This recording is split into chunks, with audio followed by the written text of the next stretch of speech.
welcome to this Bristol Festival of Ideas event. It's also sponsored by Political Quarterly Journal, and it's part of the Economic and Social Research Council's Thinking Futures Festival. I'm Harry Pitts. I'm a lecturer in Work, Employment Organisation and Public Policy at University of Bristol School of Management. And I'm joined today by three speakers based around a recent Political Quarterly special issue on post-capitalism and the politics of work. So I'm joined by Lisa Nandy, who's a Shadow Foreign Secretary and the Labour MP for Wigan. Paul Mason, the author of Postcapitalism, Clear Bright Future, and the forthcoming How to Stop Fascism, out with Penguin next year. And John Cruddas, co-editor of the special issue, MP for Dagenham and Rainham, and author of The Dignity of Labour, which is forthcoming with Polity Books.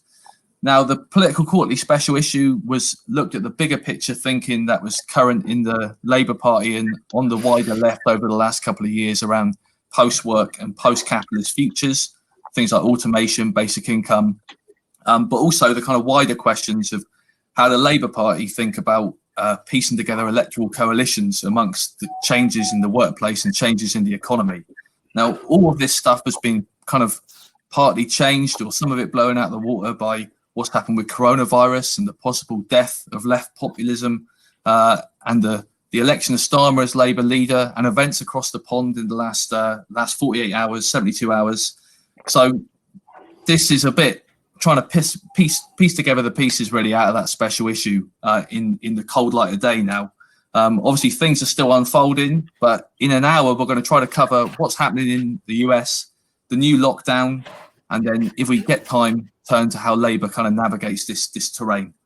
And if you have any questions as we're going along, please ask them, and they'll be I'll be able to see them, and we'll hopefully kind of wind them through proceedings as well. So firstly, I'm just going to ask our speakers to briefly summarise their contributions to the special issue.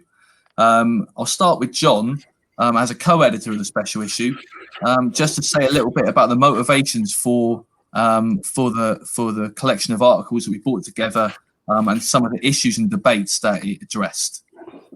Okay, all right, thanks, Harry. I suppose the motivations really was to try and diagnose the nature of the crisis, because we're obviously consumed by a crisis that threatens the foundations of liberal democracy itself, an approach to the market economy and society naturalised by generations of politicians has triggered a crisis of epic proportions.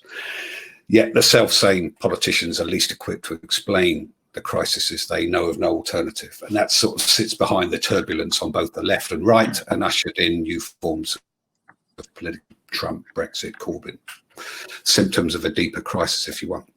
So that all the three creeds that dominated the last 200 years in terms of conservatism, social democracy, liberalism, there's a sense that history's turned against them, and they offer diminishing returns to help navigate the complexities, demands of the modern world. So history's been upended. You have dystopian technological change, platform authoritarianism, possibly the end of work, lack of inclusive growth, accelerating inequalities, facts, rationality, and the Enlightenment is out, fake news is in, transhumanism on the sort of libertarian right and left with sort of eugenic overtones, domestic extremism of various persuasions filling vacuums, and the sort of consequent corrosion of international rules-based systems. So new divides are opening up across all Western market economies based around age, education, geography, class, race, etc. And so cumulatively, the centre is emptied. So what is the new sort of emerging schemas or narratives or diagnosis or ideologies that can help us interpret the world and build something different? So we've got the sort of nativism, you have the sort of red Toryism of Johnson and May in red wall seats, quite successful. You've got various identity politics on the left and right. You've got the centrism of Macron, Blairism or whatever. You have sort of transhumanism, accelerationism is often called. And you've also got sort of retro authoritarian left. So how does this all play out on the left, which is our real motive?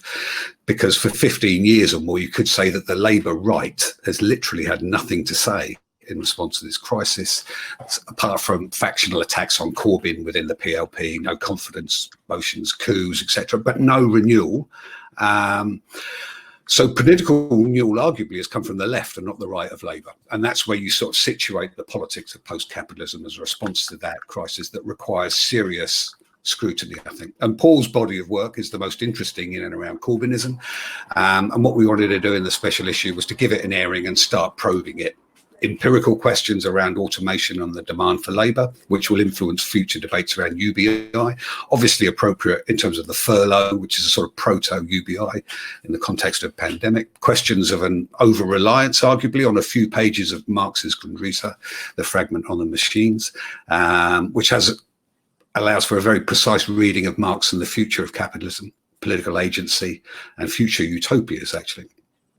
Its take on Marx's labour theory of value, which is much back in the political frame, which I think is much to be welcomed, but that deserves proper debate.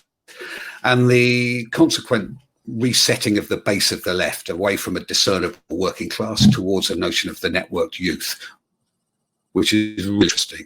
So the whole literature, I think, has a specific view of historic change. It is very fashionable within the Occupy movement, the post-student politics protests of a decade ago, the anti-globalization movement. It offers a new utopia, which has a rich pedigree in terms of the history of the European left, especially in Italy.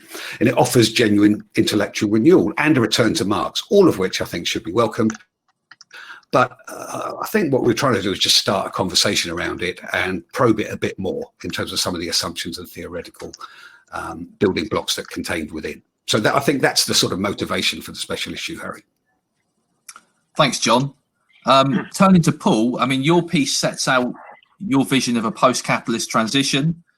Can you let us know a little bit more about what you see that transition implying politically, and maybe how that looks in the current climate? Right. Well, yes, thanks for that. Let me just get my earphones right.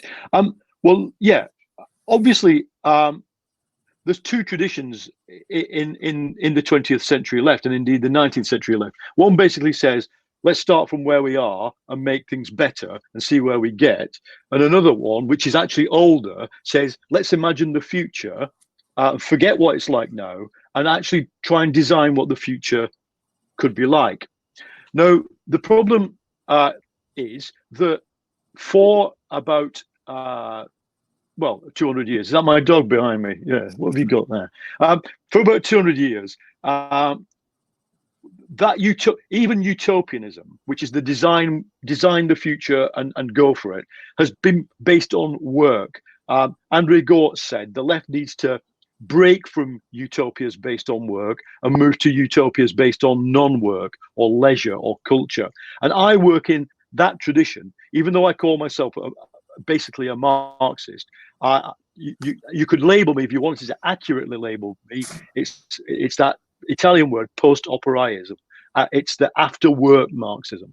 No, what is the post-capitalist thesis says it's possible and necessary to move beyond capitalism in this century. That is, on an economy based primarily on the market and market forces.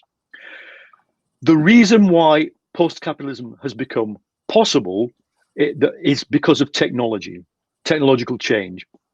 Information technologies are unlike all other technologies. They are exponential. The exponential change they've inaugurated doesn't stop. So Pentium 5 computer in mid-1990s, about 3 million transistors on a chip the size of your thumb. On this, my iPhone 11 Pro, there's a chip that has 8 billion transistors on a chip the size of my fingernail. It can do 5 trillion operations a second. Now, what that means is not just that computer technology gets better and better, doubles in its capacity every certain 18 months, but that other technologies, for example, like gene sequencing, are in a process of exponential change that is happening much faster. Now, on the basis of that, in the book and in the article in PQ, I've systematized it to 4 effects: dramatically falling production costs of real things, automation and the potential rapid automation of work, network effects, which create free stuff both in the sphere of information and reality. I call it pools of abundance, relative abundance. And finally, the possibility of totally democratized and socialized knowledge. So that if I find something out or remedy a defect in a product today, it is remedied tomorrow for everybody else on Earth. Now, those four things don't create post-capitalism. What they create, in my schema, is a very distorted capitalism, because capitalism responds by protecting itself against those tendencies. And the four protections against falling prices are monopoly pricing. So the FANGs, the Facebook, Amazon. Against automation is the creation of the bullshit jobs. Millions of jobs that really don't need to exist, that exist actually to provide people with enough money to have a mobile phone and a credit card through which they can be exploited by non-employers. The third thing is, what do you get? How do you counteract network effects, i.e. the creation of like free utility? You create companies that rent seek. So companies like Uber are there to stop a free service for ride sharing existing, or indeed public transport. That's the other thing they're going to stop. Finally, how do we stop knowledge being socialized? Massive imposition of intellectual property laws. So that capitalism is, I see, a kind of very unadaptable capitalism. Now, I said post-capitalism is possible and necessary. Why is it necessary? To put it very, very quickly and simply, because of secular stagnation, because technology is undermining the basis for capital accumulation. This is not just me. This is Larry Summers. This is plenty of mainstream economists believe the combination of an aging population and technological change is reducing the amount of capital you need for capital investment. And therefore, what will we see? The interest rate over the last 20 years falls from about 8% to sub-zero, and there's only one direction it's going: further. That is negative capitalism. To finish, look, in a single line, climate change. I don't see capitalism as delivering zero carbon. Now, what's the political outfall of that? I work in the labor movement, not the green movement. And even if I lived in Germany, I wouldn't live in the green movement, because I see the labor movement as the transformatory part of politics. But you asked, John, do I see the subject of history, that is the agent of change, as being networked youth? No, I don't. I mean, my book about 2011 was a description of that emergence. In my latest book, Clear Bright Future, and it was written with this specific goal in mind, it's to dissociate myself from people who believe what I've just said, who nevertheless have an anti-humanist view of history. That is, that they believe history is a machine that moves irrespective of human willpower, and that let's just accelerate it. This is there in China now, by the way. Accelerate it, it'll hit a moment of a great reset, and out of that will come a freer society. I don't believe that at all. I have moved in the direction of humanistic Marxism. That is, I see the whole of humanity as the subject of history. Everybody who doesn't like things the way they are. So what's my dilemma? What's my problem? It's summarized in the problem that, one, very few people in the labor movement, and the clue is in the name, believe that we can transcend work. The Labour front bench, for very understandable reasons, has moved very much in the direction in the last 6 months of we need to make work better. And I don't disagree with that. I just don't think it's going to be makeable better in the situation I've described. I'm not against trying. The more obvious problem is I'm not right currently now in the business of trying to impose or sell this program into the Labour Party, because it was obvious from the 2019 election, it's not just that the radicalism of old nostalgic social democracy or the kind of Stalinist influenced statism of some of the people who were around Jeremy, it's the fact that also my agenda was not acceptable to the political coalition that we need to create. And the best example of that was free broadband. Everybody, working class people, hated the idea of free broadband. I haven't met anybody who thought it was a good idea. I was stunned myself to see it suddenly arise one day in the Labour. I had nothing to do with that.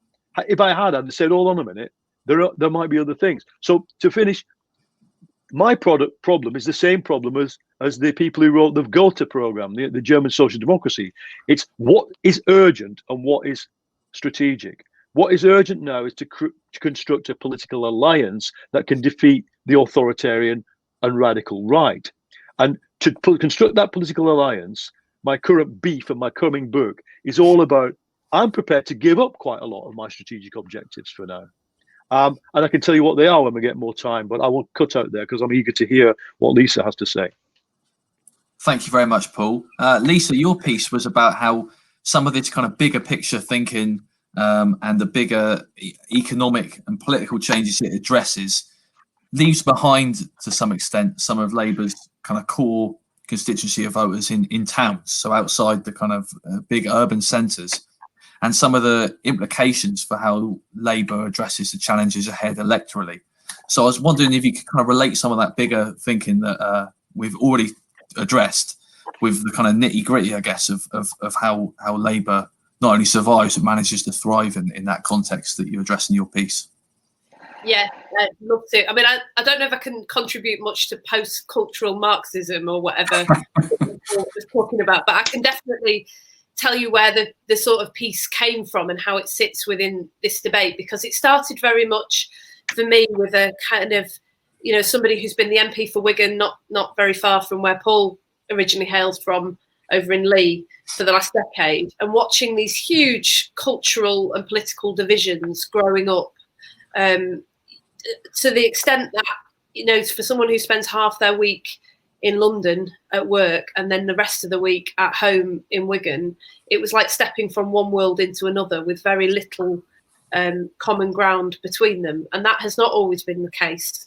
And watching those divisions grow up, watching these huge sort of political earthquakes that we'd seen in places like Wigan over the last decade, whether it had been the falling turnout we saw in the mid-2000s, and then suddenly this huge and dramatic spike in support for UKIP, including in towns like mine, where the far right and the BNP, despite repeated attempts, have never been able to get a foothold.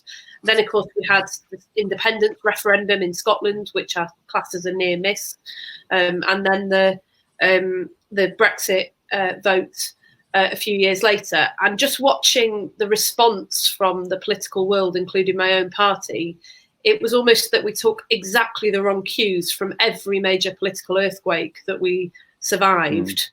And my sort of feeling was that to understand how to build the future that Paul talks about and writes about really well, you have to understand, first of all, where you are and how you got there. And so we set up a think tank called Centre for Towns. Some friends and I, Will Jennings at Southampton University, and Ian Warren, who's a data analyst, and we started from the Brexit referendum and the division that had been exposed but not caused by Brexit, of this growing gulf between the sort of socially conservative towns and the socially liberal cities. And we started to put together a picture of two Englands, as Will called them in his paper, which had seen very, very different experiences of globalization over the last 40 years. In cities, largely a story of growing inequality as more and more white-collar jobs and investment in infrastructure was piled into the cities. Whereas in towns outside, what you often saw was a picture of 40 years of relative economic decline. And what did it mean? It meant that as we were stripped in our towns of the good jobs, the skilled jobs, the jobs that offered a future, not the bullshit jobs, as Paul just called them, as we were stripped of those jobs and opportunities, we lost our young people and our working age population. And with the working age population went the spending power that sustained the high streets and the bus networks. And we saw all of those things, the local pubs, fall into disrepair and decline, things that deeply, deeply matter to people and make up the social fabric.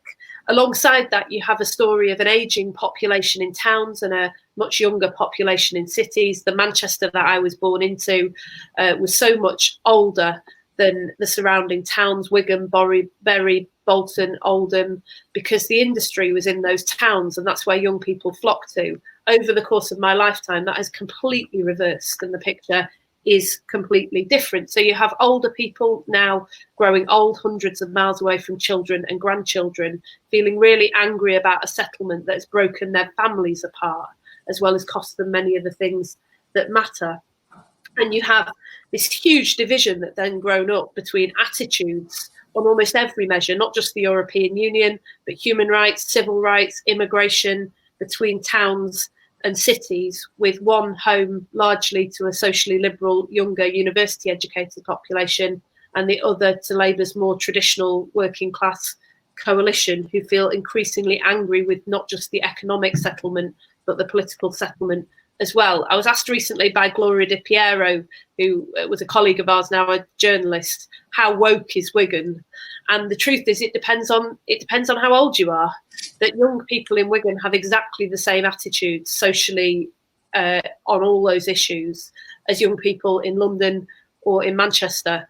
There are just fewer young people in Wigan, and that's what accounts for the very big fragmentation that we've seen in the electorate. Now, I guess I would just say, given what a momentous day this is, that a large part of the piece that I wrote for Political Quarterly was focused on how this is not a UK phenomenon. This is a global phenomenon that has broken apart the left, smashed it to smithereens and its electoral coalition in countries around the world. Before we had Brexit in the UK, we had climate change in Australia, where Anthony Albanese and Penny Wong and friends over there in our sister party have done an enormous amount of work looking at the way in which the climate change became the same culture war that broke the left apart over Brexit in Britain, where you had liberal, what Gloria would call woke, young people in cities saying rightly that climate change was a great challenge of our age and we had to go further and faster to tackle it. Many older and working age men outside of the cities who relied on the fossil fuel industry, not just for their lives and livelihoods, but for their community infrastructure as well. And we saw the same in France, with Le Pen capitalising on the very real discontent outside of major cities that forced Macron in the end to recognise that this is 40 years of malaise that has been risen to the surface in those protests. He said it's been a long time coming, but it's here now. And of course, today of all days, I have to mention the United States, because the path to victory for Donald Trump in 2016 ran right through what I like to call the Wigan equivalent in the US, Pennsylvania, Michigan, Ohio, where workers railed against what they called the arrogant liberal urban elitists who hadn't just presided over decades of decline in manufacturing, but also showed real disrespect and disdain for their lives. So into all of that came the referendum argument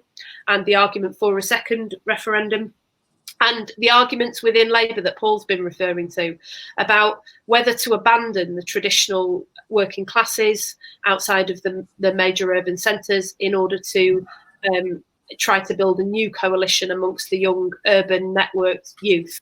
Now, my argument in that piece was that that wasn't just a profound misunderstanding of Labour's historic purpose and our moral obligations to people who built our party, but it also defied electoral gravity, that there was no route to 10 Downing Street that didn't run through our socially conservative, older, working class towns, as well as the cities, and that the great challenge facing Labour was how you bring those things together. It's one of the, I've been wrong about most things in British politics over the last decades, but it gives me no pleasure at all to say that that piece was published just before the general election and turned out to be completely right. Do I take hope? Yes, I do, because I think the people got there before us. I think they've been much misunderstood. I think there is a commonality of views across many major areas, including the economy, but the need for infrastructure and investment in every town, city, village, in every nation and region of the United Kingdom. And but most of all, I think there is a shared consensus as well about the need for power in those areas. It's something I don't think the Conservatives, for all their talk of levelling up, have really understood. But there is a shared vision of the future amongst those two very different parts of Labour's electoral coalition that I've just talked about, that sees not just more investment, but much more control over their own destinies.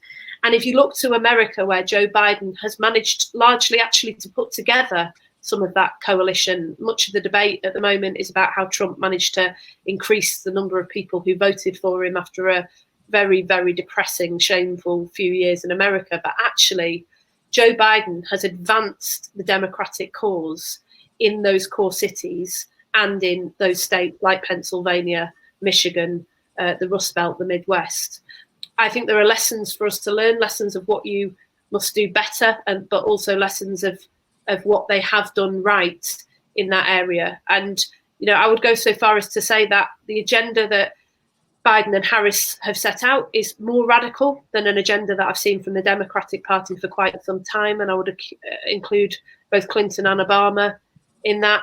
It's an agenda that is rooted in the idea that if you want to extend democracy overseas, you have to extend democracy at home and give people far more power and control over their own destinies. Can they do it with a Republican Senate? I'm not sure. They're going to need, what I do know is that they're going to need friends and allies on the progressive left all over the world. And that is what we're determined to build. Great, thanks, Lisa. You've kind of actually answered already the question I was going to throw back at you on my plan about the US election. So I might actually, to give you a breather, move to Paul actually next on this. I mean, you've written a piece this week for the New Statesman, about the Democrats' performance and what it tells us about the future of populism of both left and right, and do you see this as a decisive moment, the possible Biden presidency, and kind of rolling back what appeared to be an escalating future of more authoritarianism, more nationalism, more populism? Hold on. I'm afraid I don't. I mean, I agree with Lisa's assessment of Biden in the sense that we've now got 12 years after the collapse of neoliberal cohesion. In 2008, the system blew up. It's taken social democracy and liberal democracy 12 years to get to the point of saying, you know what, let's not do any more privatization and horrific, austerity against our own supporters. Well, that's too slow. And in the intervening period, I mean, I'm doing lots of study at the moment of the far right, and to compare where the far right were in 2008, the BNP, 2009, 1 million votes in Britain, and we were scared. 2014, 4 million for UKIP. Now, that's not the BNP, that's a right populism, but it's, one of the privileges of being a journalist is you can do things like go undercover on right-wing semi-fascist demos, and when you're on them, you get a feeling of how pervasive and persuasive this is. Right. Now, I think, however, we are at a turning point, and here's what the turning point is. It's an understanding within the left that the four of us on this little quadrangle are not enemies, number one. It's also an understanding that what I'm saying to my comrades on the left, the Progressive Democrats, the DSA in America, is your entire strategy is now screwed, I'm afraid. In a way, so is the Democrats. The idea that you're going to get a graduate, Stan Greenberg was associated with this, the new American majority, single women, lesbians and gays, black people, Hispanics, college graduates will form a demographic majority by the middle of the century, and it'll then the GOP will be out of power forever. No, because that Hispanic and black movement to Trump is quite significant.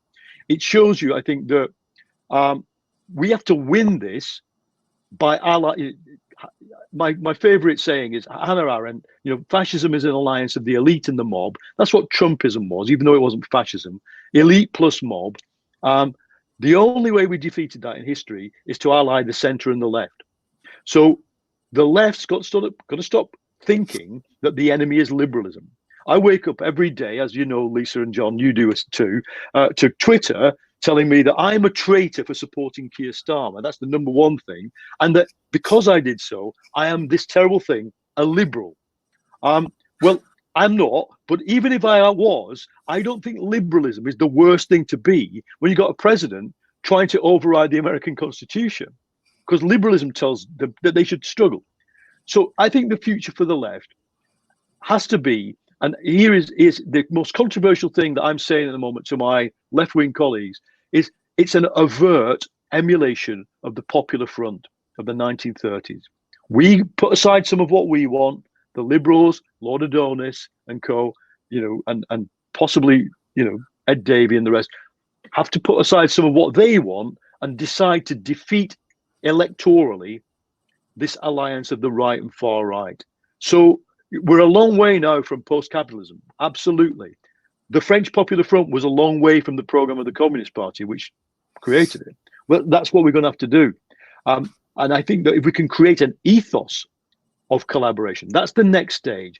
To look at what, say, Stacey Abrams has done in the Georgia and Atlanta, the ethos of collaboration between the left would be quite critical sometimes of the Democratic establishment in Georgia. That's a model we need to look at. And actually, you're right, Lisa, we've got our own models of it. We will defeat the Tories on some things. It's the pity in Britain is that liberalism is such a tiny political current, actually, representatively. But if you think of what we can and will do with human rights lawyers, with climate movements, with Black Lives Matter. Black Lives Matter here in South London, where I am, was not a very labourist movement. It was quite a, what you might call, in class terms, petty bourgeois movement, because so many young black people don't actually operate in the workforce. They operate in small business. So it's the seeking of alliances across classes, and classes are quite weak anyway, that you have to build a cross-class alliance whenever you build a social movement. Thanks, Paul. Really useful and provocative thoughts there. John, I mean, you've got experience of defeating the far right in your constituency in the past, when the BNP first kind of started rearing its head electorally in the last decade. I mean, what do you? We got a question in the comments from Lisa, not this Lisa, another Lisa, about electoral reform. In terms of what Paul's talking about, in terms of forming cross-class alliances, in terms of, is that still a necessary step, do you think, electoral reform? Well, I do, but I'm a long-standing supporter of it, and the notion of the progressive alliance and the culture of pluralism that goes along with it, which is precisely what Paul was saying in terms of the agility needed to try and build some sort of transcending coalition that can defeat the scale of the challenge that we face. I'll go back to the American thing for a moment, because it's sort of triggered by what Paul was saying. I mean, there's a danger, obviously, that Trump lost, but he'll spend years sort of hunting or stalking Biden, escalating anger and rage, festering notions of grievance and injustice, or he's in jail, but he could well be spending years doing that, ramping up an alternative media empire and a sort of cycle of division and very little renewal. Meanwhile, the danger is that Biden can be trapped by McConnell and the operation of the Senate, and then tensions within the Democratic coalition escalate because of the sort of sense of inertia around the presidency. That is one sort of scenario. And the other side of that is, which is focused on Paul's point about the far right, is the notion of accelerationism on the right and the notion of violent uprising, revolution, the boogaloo politics of the militia movement. I'll go back. 25 years ago, we had Ruby Ridge, Randy Weaver, we had Waco, what was it, 92, 93, you had Oklahoma at 95. These were absolutely seen as fringe militia movements. I was talking to Lisa about this earlier in the week. There were some statistics from the Southern Poverty Law Center that said that some 20 million Americans share the value set of this white power movement now. Now, that is very different from the early 90s. And look at the domestic terrorism that was percolating through the American fringe right in the mid-90s. Now, a scenario which threatens the very fabric of the republic here, And so I'm not awash with optimism in terms of the future shakedown of the American political system. Having said that, I do think Biden created quite a wide, deep coalition. We'll have to see about how resilient it is if this worst case scenario of this militant acceleration on the right proves to be as dangerous as it could well be. And that is very different from the BNP in Dagenham or Wigan or whatever. And seeing it at first hand a few years ago, that was pretty frightening. But this is really quite terrifying and demands a moral response on the progressive fight, where people people put down their disagreements and actually forge resilient coalitions because of the categorical imperative of what's coming down the road. Great, thanks, John. Turning back to Paul for a second, because we've had a question about the universal basic income, and I mean that's provided as a kind of catch-all policy solution to a lot of woes that we're currently facing, whether it's political disenfranchisement or or the coronavirus, which I guess we should probably consider now with thinking about this. How do you think COVID-19, the state intervention in paying people's wages that we've seen on an unprecedented scale from the Tory government, how does that play into some of the stuff you're talking about in your work on post-work, post-capitalist transitions? I mean, is there something coming down the line produced by this crisis? Right. I think the UBI for me is a transitional measure. I support it in that range, okay, because I see it as a way of subsidizing and facilitating the rapid automation of society. Because what I want to do is to reduce the number of necessary hours worked by people on this planet. And I think so that's my view of it. Now, the thing is that for people like me in normal times, what we're asking for is trials of it and modeling of it, because we don't know whether it will work and we don't know exactly how it will work. In the end, it'll have to be phased out because there won't be a big enough private sector to support the taxation needed. You'll have to move to a non-capitalist economy. So that's what it says in my book. And all I want are trials like the Finnish trial, which went well. And one of the things I'd want for the social democratic tradition to do is to maintain on the agenda the idea. Welsh Labour, for example, moved in the Senate a few weeks ago, the idea of a trial in Wales. Good. But right now, with COVID, I actually think it is an idea that would be very useful as an interim, temporary measure. And here's why. You've seen that Sunak has to keep coming with these ad hoc extensions to the furlough scheme. What's wrong with the furlough scheme is that there's no permanence to it. It's like a sort of, it's like someone constantly falling off their bike, trying to move the handlebars to try and avoid falling off. It's very heavily focused on people in stable employment. And we know there are 5 million self-employed people. That includes some of the poorest and most precarious people. Why did they get nothing? Let's just remember one thing, because our heroic comrades in Unite and Unison and GMB fought very hard for employed workers to get 80% furlough. And I support that. That's a power. That's a reminder, if you're a self-employed person, of what happens to you when you get shafted by capitalism. But this furlough scheme won't hold. It might hold till March. But what if we don't get a vaccine? What if the virus mutates? What if, lots of things can go wrong? You get secondary economic effects. So banks fall over, M&S goes bust, whatever. There's something we don't expect. At that point, I would argue there's not that much difference between what economists call helicopter money, which is what Trump did, which he gave everybody a check for $2,000, and an emergency temporary UBI, which simply says, don't just abandon the universal credit and its labyrinthine structures, and just, well, not abandon, pay it, but just reverse pay everybody a certain amount of money through their tax bill for a bit of time. Now, in advocating that, it's easy, it's universal, and it's reversible. The point is, you're not then giving over to people like me, radicals, the idea that we're going to have a permanent UBI. But what I would say at that point is, let's, as we do it, measure the externalities. Let's measure, does mental health improve as people realize they'll never be poor, they'll never be hungry, they'll never lose their home because they can't pay the rent? Do we gain intangible benefits, and can we capture them? And what makes me optimistic is that the Treasury, realizing it's now going to spend something like $500 billion paying people not to work, it's quite a lot of money, is now asking itself, are there other ways we can measure the benefits of public spending? And I think that if we can do that, then the agenda of the ultra radicals, the kind of UBI crowd, and the agenda of the Treasury and the helicopter money comes quite close towards a single solution, which is temporary, limited, and measured UBI. Interesting stuff. I mean, Lisa, do you?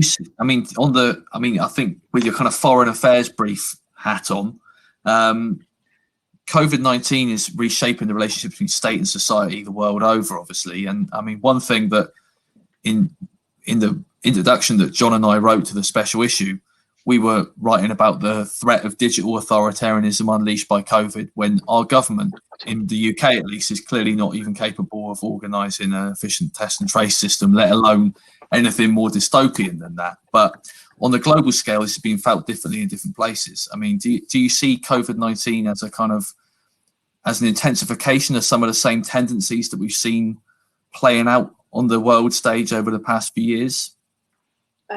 Yeah, I suppose in some ways. I mean, I think we're at a moment that has been a long time coming, but which COVID has intensified, where the world is going to face a very stark choice about whether we choose to use this moment to break apart or pull together. And at the moment, I am a bit of a natural optimist, despite the last decade.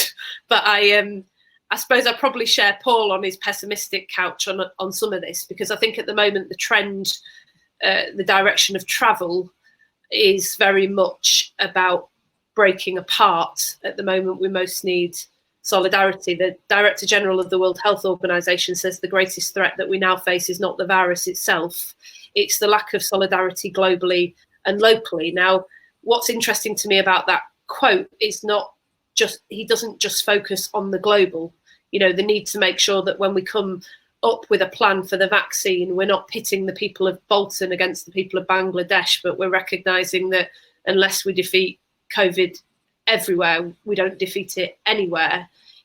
All of us, I think, on the left recognize that. But what is interesting to me is the recognition that divisions within countries are probably one of the greatest challenges to global solidarity that we face. And it's why when I addressed Labour Connected, which was our sort of online version of conference this year, a couple of months ago, I said that the job of this generation of Labour politicians is to turn the page on the old era. There are lessons to be learned from Labour's history, but too often what we do on the left is just try to resurrect old ideas to move us forwards. And actually, building solidarity in an age of insecurity is the great challenge that we've got. That has to start at home before you win permission to build that solidarity overseas. And that's kind of, this debate about UBI plays right into the middle of that. I guess I would just throw up a few thoughts about whether UBI actually does what you want it to do. The first is, this conversation that John was having, this sort of discussion John was sort of starting about the right-wing militia and the sort of long tail of that and the way in which that's been allowed to take hold more generally. I have a slightly different take on that. Maybe it's not a different take, maybe it's just a misunderstanding of John's position. But, I think one of the mistakes that the left has made too often is to associate people who vote for or support things that we believe are beyond the pale with wholehearted identification with that political ideology. So we did it with Brexit. I think we did it very much with UKIP as well. And I was really struck listening to a Republican commentator on a political show I was on Wednesday, when she said, one of the reasons that she didn't believe that Biden has seen this blue wave that was widely predicted is because there is a lesson for sections of the left that you can't just call people racists for voting for somebody you don't like and then expect them to come and vote for you. For what it's worth, I think there is far more common ground with a progressive agenda than the current electoral maths playing out around the world would have, and in the UK would have you believe. And it's our job to try and sort of look beyond that and get it right. And it takes me to a bit of a concern with what Paul was saying. I mean, I am a liberal. I'm a socialist, liberal, green, I guess.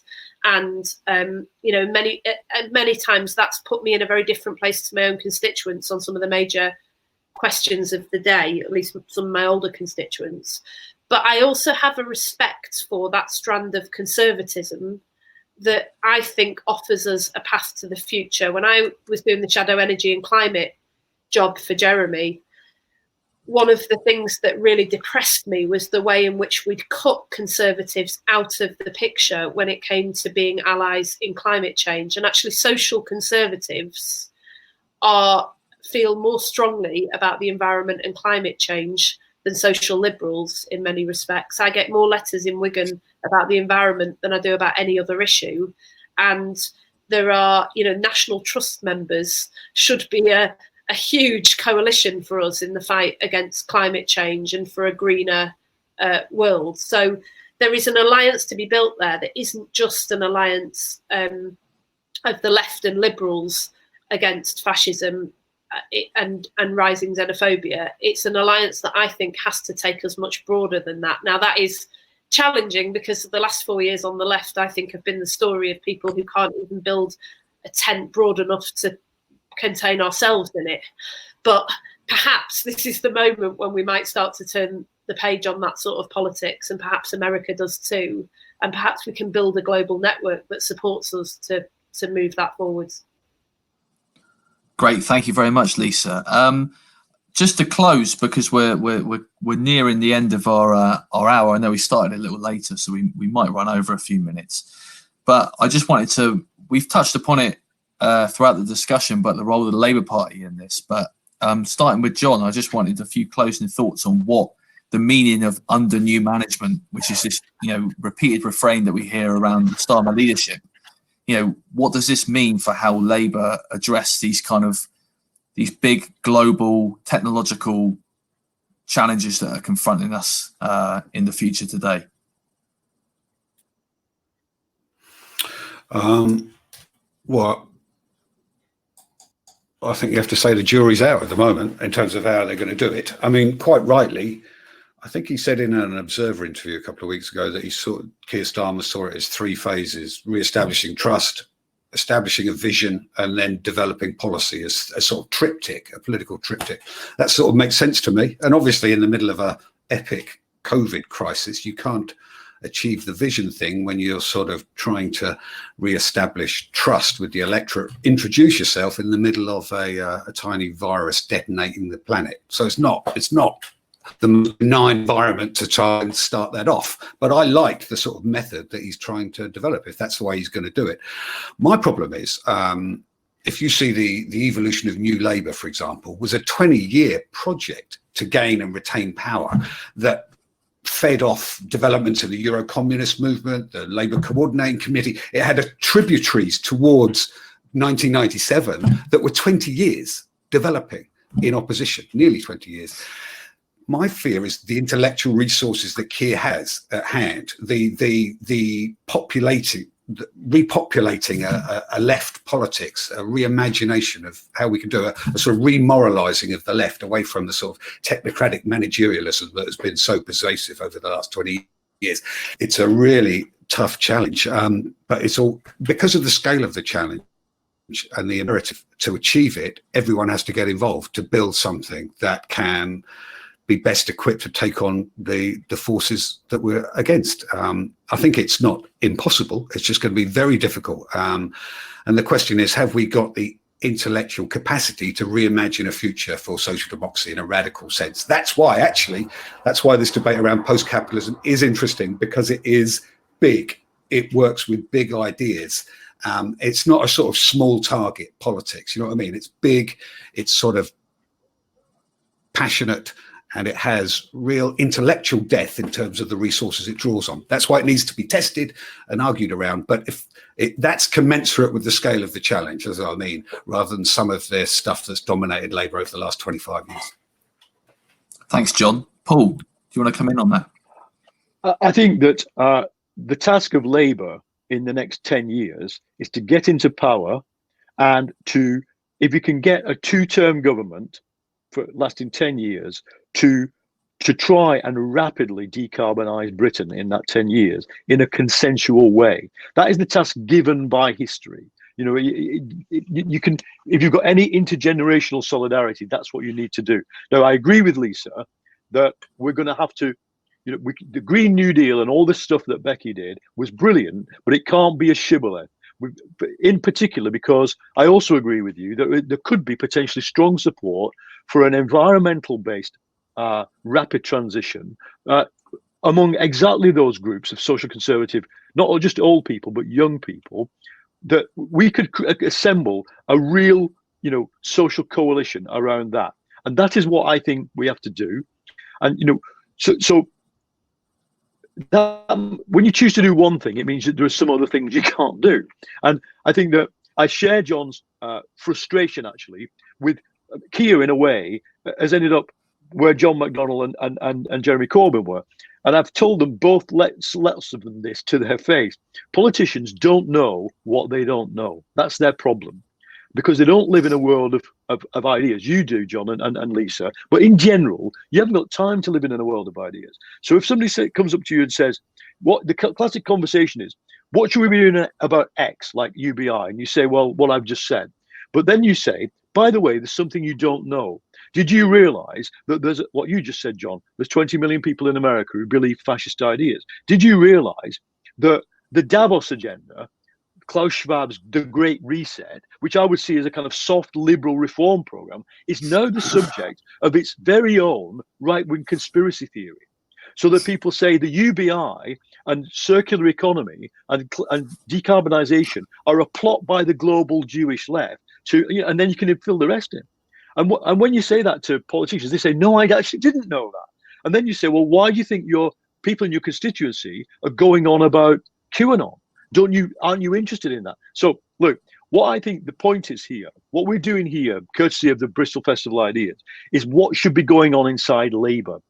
We need to create a place where challenge can come to politicians at that intellectual level. And when the strategy emerges, that's where we are. Re-establish trust, form a project, execute some policies. When that emerges, you've got to put it to the test. And I can tell you from within Corbynism, I tried to put it to the test, and every challenge was unwelcome. And that's not because they didn't listen to me, because they didn't listen to anybody in the end, except the people they wanted to listen to.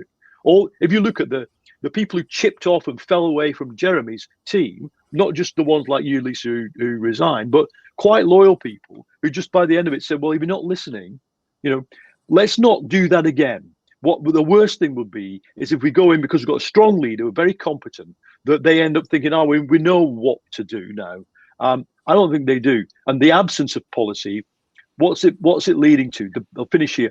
What it leads to, as long as you haven't got a vision, the fascists have got a utopia. And Lisa and John, it's in every other pub, every corner pub in both your constituencies. You could walk in if those pubs were open and you'd hear what that utopia was. And we can have an argument about it. But if we haven't got our own utopia, all we've got is managing voters. That is, in a way, why I think Biden didn't do the breakthrough, because the left has a different utopia from the one of the liberal center in America. And obviously the kind of social conservative middle class has an opposite utopia. So I just have a plea for a level of discussion, and you, Harry, in your work have been doing this as well, a level of discussion that is not all about how do we win and what are our policies. Thank you, Paul. Finally, to Lisa, have you got any closing thoughts for us on those issues that John and Paul have raised? It feels like a lot of pressure, because if I don't have anything to say about Labour being under new management, then I've probably answered John's question and the jury is no longer out. I guess I would just say this, is that I think there are a lot of lessons from our time in government, and not to reopen factional wars about Iraq or, God help us, tuition fees, but one of the great lessons for me of those 13 years was that the energy co-op that is co-owned and run by hundreds of local people survives when you leave office, while the Sure Start that is conceived of, funded from and executed from Whitehall just doesn't. And if there is a lesson, I think it's that power has to lie in far greater hands. And in some ways that trickles into every bit corner of this debate that we've been having over the last hour, especially around, how do you take on some of those trends, populism, fascism, that are much more prevalent now than they have been at any point in my lifetime. I think the answer is that you have to take people with you. But in order to take people with you, you have to have a reset, really. And the biggest challenge for me in Labour is not about policy. We're obsessed with policy in the Labour Party, but it's about culture. And it's about building a culture in which we understand that we have something to learn from every tradition, every political tradition, that we have something to learn from every part of the country. That's how you build a broader coalition. It's how you bring people with you, but it's also how you become not just far more relevant to people's lives. I was, not to upset Paul, but but is not broadband, frankly, when you're in Lee, which is where he hails from. But it's also how you become much more radical, and you will find support for radical models of public ownership in places like Lee. Of not having those for a very, very long time. I think just to sort of bring it back to the kind of start of this, really, is that we spent a lot of time kind of debating the past in Labour. I think over the last few years, it felt at times like we had a sort of argument going about whether the 1970s or the 1990s should be allowed to dominate for the next 20 years. I do feel quite optimistic, actually, about the amount of ideas around Labour. I totally take Paul's point about the fact that when you're on the front line in politics, it's hard to do this. But actually, that's the whole point about culture, is that you have to become much more porous. And I really welcome the fact, actually, that Keir has started with culture. You could see that from day one when he appointed a very broad shadow cabinet of people who'd served under Corbyn, under Ed Miliband, previously when we were in government, as well as newer MPs as well. But that is starting to trickle out too. The first event that he did was called Keir event, was in Bury, with not just party members, but with the public. It's a determination to go out and meet people on their territory, not just ours, and to establish a different culture. And that's why I feel optimistic. We're not there yet. We wouldn't expect to be there yet. We shouldn't be there yet. Like John said, this is a big challenge. It took 20 years of really hard intellectual heavy lifting last time to build us an agenda that took us into government and took us through several terms of government. But you have to start with the culture, in my view. I think that's right. And I think Biden gets that too. Whether he's able to do it now with a very divided country, with not having control of the Senate, I don't know. But I think he does understand that. And there's a Nina Simone song that has become a bit of a theme of this campaign. There's a new world coming. And I think, to echo John's sort of jury's out comments, is a new world coming. In the end, that is largely up to us. Great. Thank you very much, Lisa. And thank you to John and to Paul as well for your contributions. It's been an excellent discussion, and we've been talking about intellectual heavy lifting, and I think there's been a lot of it done already in 1 hour tonight, but there's a lot more ahead. The Political Quarterly special issue is available online, also in paper, but most of you will probably experience it online. Bristol Festival Ideas event today, sponsored by Political Quarterly and the ESRC Thinking Futures Festival. The Bristol Festival Ideas had a Festival of Economics and a Festival of Ideas Great Reset programme, which Paul mentioned earlier. That starts the week beginning 16th of November. So you can find more information about that on the Festival of Ideas website. Thanks to everyone. Sorry for those of you whose questions we didn't get around to asking. We covered quite a lot in an hour, maybe a little bit too much, but hopefully get you thinking, and have a great weekend. In which I'm sure we'll all be glued to our screens watching things across the pond. Thank you, everybody.